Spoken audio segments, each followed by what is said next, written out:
गांव में रहने वाला एक नौजवान लड़का पुरानी बुरी यादों को ना भूल पाने और एक ही चीज के बारे में बार बार सोचने की आदत से परेशान था। अगर उसे कोई कुछ कह देता या फिर उसके साथ कुछ थोड़ा सा भी गलत हो जाता तो वो बस उसी एक घटना के बारे में पूरे दिन सोचता रहता। वही बात उसके दिमाग में हर समय घूमती रहती। फिर वो या तो अपने साथ हुई किसी बुरी घटना के लिए अपनी किस्मत और भगवान को कोसता रहता या फिर अपने मन में उस इंसान से बदला लेने के ख्याली पुलाव बनाता रहता जिसने उसे कुछ कह दिया था या उसके साथ कुछ गलत किया था। अपनी इस ज़्यादा सोचने की आदत की वजह से ना तो लोगों के साथ उसके अच्छे रिश्ते थे और ना ही वह किसी काम को अच्छे से कर पाता था। वह हर समय तनाव व मानसिक अशांति की स्थिति में रहता। उसकी ऐसी हालत को देखकर उसके एक मित्र ने उसे सलाह दी कि यहाँ पास के ही एक बौद्ध मठ में एक जैन मास्टर रहते हैं, तुम उनके पास जाओ, वो तुम्हारी इस मानसिक समस्या का कोई न कोई समाधान अवश्य बता देंगे। वह नौजवान लड़का जैन मास्टर के पास जाता है और अपनी समस्या उन्हें बताता है कि कैसे वो एक ही घटना के बारे में बार बार सोचता रहता है और पुरानी बुरी बातों व यादों को भूल नहीं पाता। लड़के की समस्या सुनने के बाद जैन मास्टर वहाँ से उठकर मठ के अंदर चले जाते हैं। जैन मास्टर का बिना कुछ उत्तर दिए यूँ उठकर चले जाना लड़के को कुछ अजीब सा लगता है, लेकिन वो फिर भी वहीं बैठा रहता है। थोड़ी देर बाद वह देखता है कि जैन मास्टर मिट्टी की गिलास में पानी भरकर उसकी तरफ चले आ रहे हैं। जैन मास्टर लड़के के पास आकर खड़े हो जाते हैं तो लड़का भी उनके सामने खड़ा हो जाता है। जैन मास्टर लड़के से पूछते हैं, बताओ इस गिलास का वजन कितना होगा? लड़के ने कहा, मैं एकदम सटीक तो नहीं बता सकता, लेकिन इस गिलास का वजन बहुत ही कम है।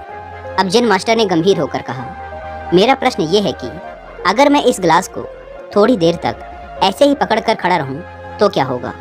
लड़के ने कहा, कुछ भी नहीं होगा।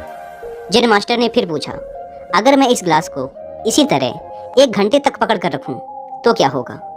आपके हाथ में दर्द होना शुरू हो जाएगा। लड़के ने कहा।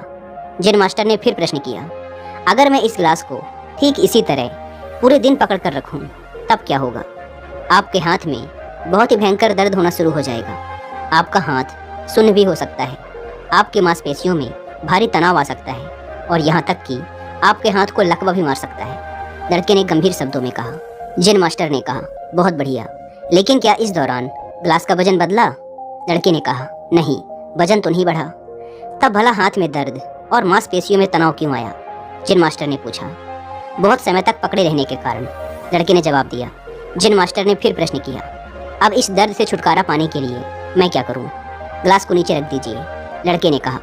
जैन मास्टर ने कहा, बिल्कुल सही, और जीवन की परेशानियां भी कुछ इसी तरह होती हैं। इन्हें कुछ देर तक अपने दिमाग में रखिए और लगेगा कि सब कुछ ठीक है। उनके बारे में ज़्यादा देर तक सोचिए और आपको पीड़ा होने लग जाएगी, और इन्हें और भी देर तक अपने दिमाग में रखिए, फिर ये आपको अशांत व पागल करने लग जाएंगी और आप कुछ भी नहीं कर पाएंगे। जैन मास्टर ने लड़के की तरफ इशारा करते हुए कहा, अपने जीवन की पिछली गलतियों और घटनाओं के बारे में सोचना जरूरी है, लेकिन उससे भी ज़्यादा जरूरी है उनसे सीखकर आगे बढ़ना।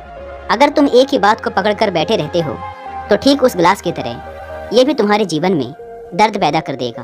अगर तुम आज अपने अतीत को लेकर बैठे रहते हो तो ये आज भी तुम्हारे हाथ से निकल जाएगा और फिर तुम भविष्य में इसके लिए पश्चाताप करोगे। तुम अपने अतीत के लिए जैसा इंसान बनना चाहते हो या फिर जिन गलतियों के लिए पश्चाताप कर रहे हो तो तुम आज से ही वैसा इंसान बनने का प्रयास करो और कोशिश करो कि आज तुम वैसी गलतियां ना करो जिसके लिए तुम्हें भविष्य में पछताना पड़े। इसलिए चिंता करना बंद करो और अपने आज के कर्मों पर ध्यान दो, क्योंकि चिंता व्यक्ति को उसकी चिता तक ले जाती है। अपनी चिंता छोड़ो, सुख से जियो।